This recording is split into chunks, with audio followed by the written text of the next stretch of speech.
কিন্তু একটি বোমার বিস্ফোরণ ঘটিয়েছে। প্রচন্ড শব্দ, আশপাশে আইন শৃঙ্খলা বাহিনীর সদস্যরা দৌড়ে নিরাপদ দূরত্বে চলে আসেন এবং কয়েক রাউন্ড গুলির শব্দ আমরা শুনেছি।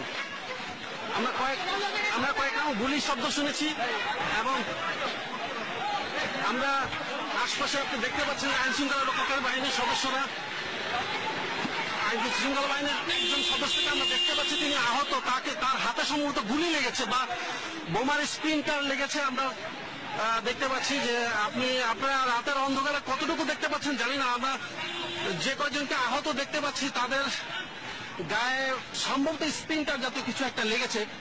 আমরা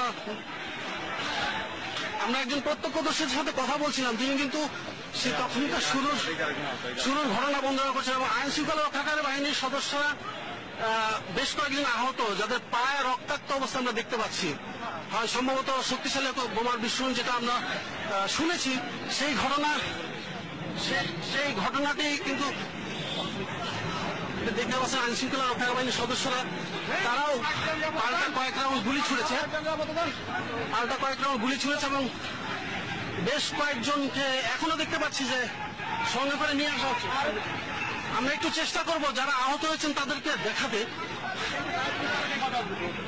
একজন আইন শৃঙ্খলা বাহিনীর সদস্য যাকে বেশ কয়েকজনের সহযোগিতায় তুলে নিয়ে যাওয়া হচ্ছে এবং তিনি দাঁড়াতে পারছেন না, গুরুতর আহত, তাকে গুলি করা হয়েছে বা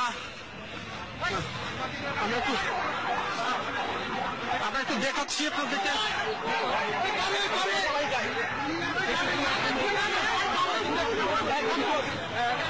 তার গায়ে গুলি লেগেছে।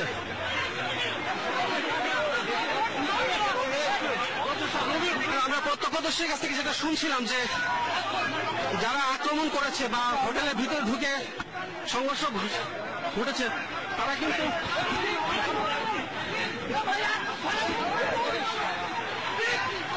কিন্তু আল্লাহু আকবার বলে রেস্টুরেন্টটিতে ঢুকেছে, এই ব্যাপারটা তিনি বলছিলেন।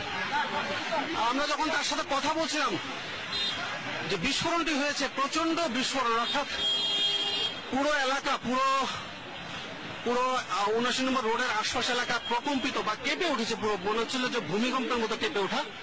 এবং তারপরে আমরা 4 থেকে 5 জন ব্যক্তিকে দেখলাম যারা আহত, গায়ের থেকে রক্ত ঝরছে এবং একজন আইন শৃঙ্খলা বাহিনীর সদস্য, সম্ভবত উনি র্যাবের একজন সদস্য, র্যাব সদস্য,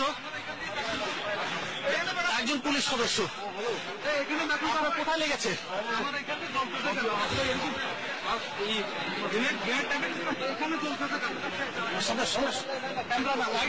লাইট